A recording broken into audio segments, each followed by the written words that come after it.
Became Seminole? Became Seminole. And in fact, the word Seminole is not even an Indian word. It is derived from a Spanish word, cimarron, meaning runaway slave.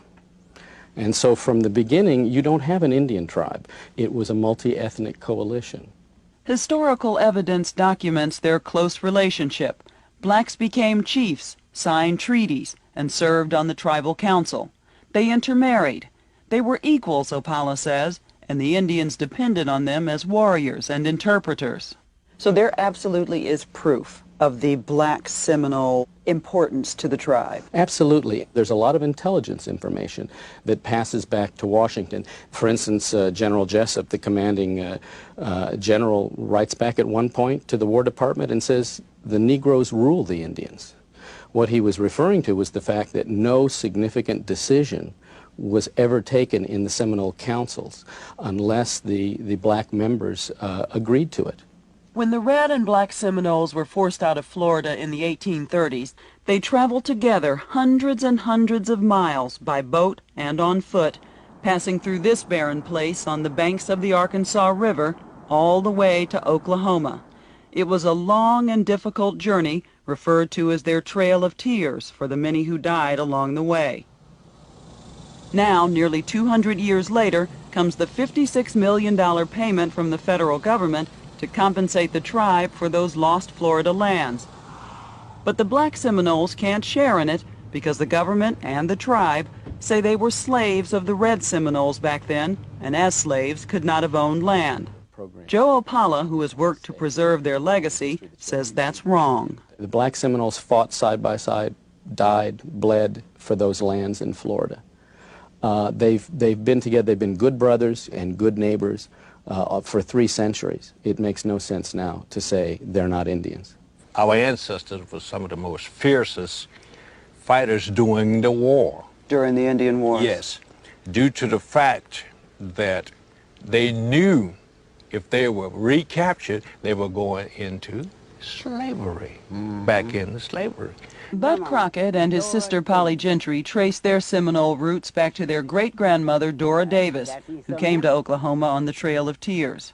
But family legend and physical resemblance aren't enough. Today you have to be able to prove your Indian heritage, which is hard for most Black Seminoles because of something called the Dawes Rolls, a government census of sorts created in the late 1800s, which separated the tribe into the Blood or Red Seminoles and the Freedmen or Black Seminoles. Intermarriage made no difference, as Polly and Bud discovered with their ancestors. If you had any black blood in you whatsoever, you were a freedman. So it didn't matter how much Indian blood you had. Just right. Any black blood, right. You went on a separate roll. Right. And on the Black Seminole roll, it doesn't list that you have any Indian blood. That is correct. Did you feel equal to the Blood Seminoles? Sure, at one time, yes. Still do. Still do. But when money and the government entered into the picture, everything changed. Everything changed. If they don't have any Indian blood, then, or prove it, then they're not looked at as Indians. Putting aside that history of togetherness, the Blood Seminoles are going by the book, that is, the government's book. They're relying on that 100-year-old census which separated the Black Seminoles from the rest of the tribe in determining just who gets the government money today. For Seminole leaders like Chief Jerry Haney, this is what it now comes down to: proof. I've met several Black Seminole women, some of whom look Indian, and yet they can't participate in the benefits. They know they have Indian blood. I'm well aware of that. The individuals that I know of that say that, you're absolutely right. They show a lot of Indian in them. But it's up to the individual to prove that they are Indians.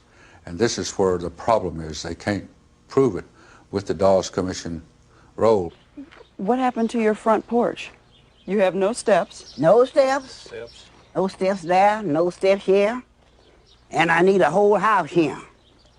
Polly Gentry has lived her entire life on land her grandmother received 100 years ago as a full member of the tribe. All Seminoles, red and black, were given land in Oklahoma. Polly says she could use some of the $56 million judgment fund to repair her house. My husband decided he's going to put some bricks around it, and he got, far as you see them bricks is now, and he had a heart attack. And it's been like this. And it's been like this, because you couldn't get nobody to fix it. Do you have the money to fix it? No. No, Lord, no. So did you apply for a benefit? Yeah, but they wouldn't give it to me. The Seminoles have $56 million coming from the government. And how much of it did you want? I want enough that I can get me a house built where I can live comfortable, because it ain't no comfortable here. This whole business of degree of Indian blood is just a concoction. It's just an excuse now that's been dreamed up of late in order to exclude the blacks from membership in the tribe. I can tell you this, 100 years ago or 150 years ago, Seminole Indians would not have been talking about whether or not this black person has Indian blood. It simply wouldn't have mattered. They were Seminoles. You know what the motion is? We can go ahead and vote on it. So. For more than 100 of those years, black Seminoles held 4 of the 28 seats on the tribal council. But that ended at a meeting like this one in the summer of 2000, when the red Seminoles voted the blacks out.